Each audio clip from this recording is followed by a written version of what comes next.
Yeah, Godzilla in design, but the plot is straight up King Kong.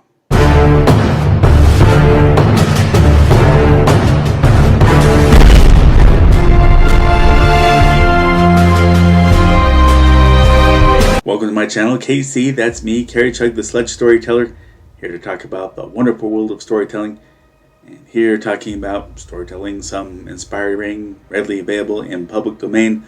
Of course, in this case, Gorgo, it's only the comics published by Charlton Comics, which no publisher purchased the copyright of when Charlton closed its doors. And these were based on the 1961 movie, which, while is widely available in several YouTube downloads, it's not public domain. So my unqualified legal knowledge, as far as I can tell, the most you can legally do is reprint and sell your own copies of the Charlton comics, since King's Brothers Productions still owns the character. The comics initially followed the movie's plot closely, so I'm taking the simple route and following the plot through the movie. Now, Gorgo is often thought of as the British Godzilla, but the only two factors to hang that idea onto is the movie's setting in London, some of it in non-British Ireland, and the cast and probably the crew being largely British. The movie was helmed by Russian-born French director Eugene Laurier.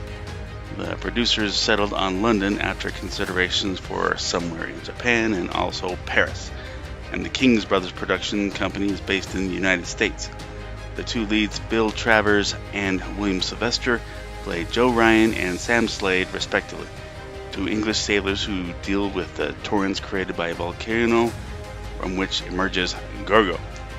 After getting a good look at Godzilla, he looks pretty underwhelming size-wise, and a common problem among kaiju films we see as the movie plays out, it's pretty inconsistent in size. And the size issue will even become more interesting in time. It doesn't take long to see the movie's parallel plot to all iterations of the most often used King Kong plot, first used in 1933 and put into remakes in 1976 and 2005. All three of them have a greedy cutthroat profiteer taking a crew on a massive ship to Skull Island, and see King Kong as a star attraction to exploit and feature in a paying audience, only for chaos to erupt as Kong breaks free and goes berserk through Manhattan, leaving a body count in his wake before he is finally toppled off a skyscraper to his death. In the cases of the 1933 and 2005 versions, the greedy opportunist is Carl Denham, a movie producer played by Robert Armstrong, then Jack Black.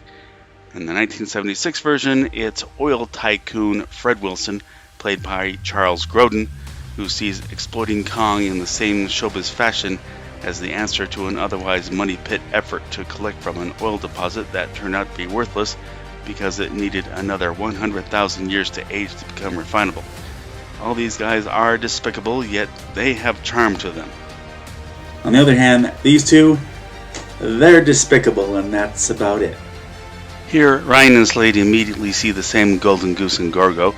They do capture him in their net and take him to London to parade through the streets on a semi-trailer and exhibit him in a sunken enclosure ultimately. He too breaks out, and from there clobbers the wrangling crew before Gorgo is recaptured and put back into his enclosure.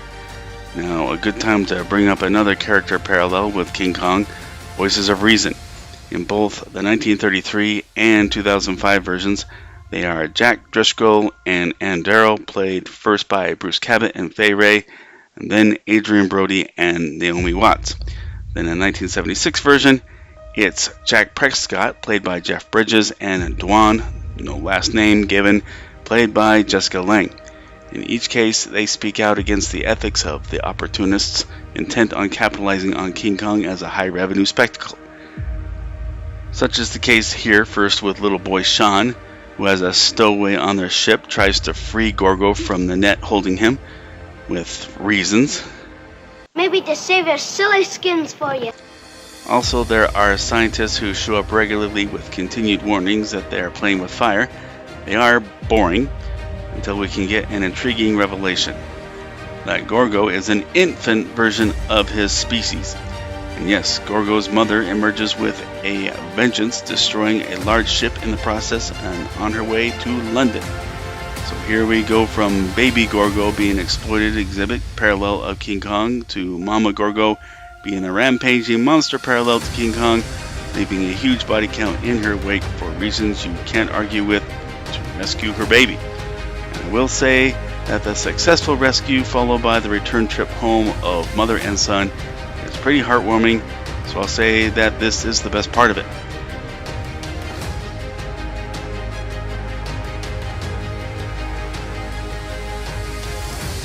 I do have issues with this movie in general. Now, this came out 7 years after the first Godzilla movie.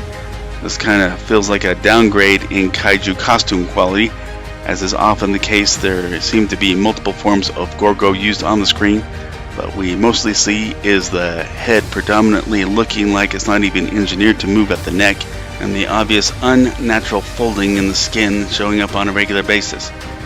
And okay, it was nominated for Oscar for the best special effects, but this was at a time when not many studios were trying that hard to compete in that department. It wasn't until George Lucas' Industrial Light and Magic came around that there was any such thing as a special effects company, so that bar isn't high at all there. Now, between this movie and the referenced King Kong movies, only one of the three greedy opportunists gets his comeuppance, and that's Fred Wilson in the 1976 version.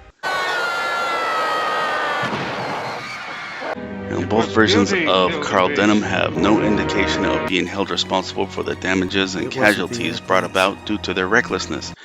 Ryan and Slade is the same story, only Ryan in particular always seems completely lacking in any social responsibility and pushes back hard when Slade starts showing remorse.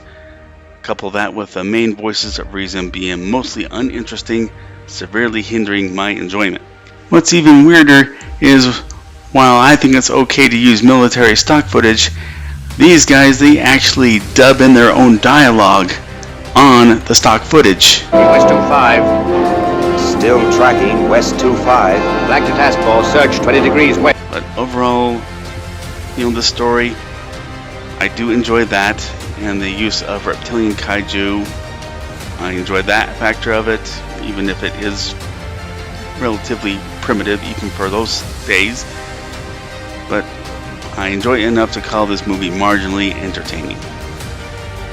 But again, there are currently several downloads of it on YouTube, and again, I have no idea where this fares legally, but readily available for your viewing and educational pleasure. And the comics are public domain, you can get your hands on one. That's my take on this character, Gorgo. And thank you for watching. Agree, disagree, or something I left out, please let me know in the comment section. If you like this video, please click like. If you like this channel, please click subscribe or follow me on Instagram. Now, what has been interesting lately is how much of an audience I have picked up from Russia or Russian-speaking countries, and one such individual has a YouTube channel called MultiUniverse of Madness 6352, also dedicated to public domain media for the viewing pleasure of those in Russia. So, out of my appreciation, I'll give that channel a plug with this link in the description below. But the link to order Sledge number 1 and number 2 also in the link below. You can order Sledge number 1 on Kindle. In any case, you can order it in digital or paper format. Still working on Sledge number 3 for it to have a strong ending to the 3-part miniseries. And I'm keeping in touch with Tiago as he finishes the few remaining pages. And let's all look for civility amid all the bad news out there, social, political strife. Let's not hate, and let's find friends wherever we go. Everyone be safe, and God bless.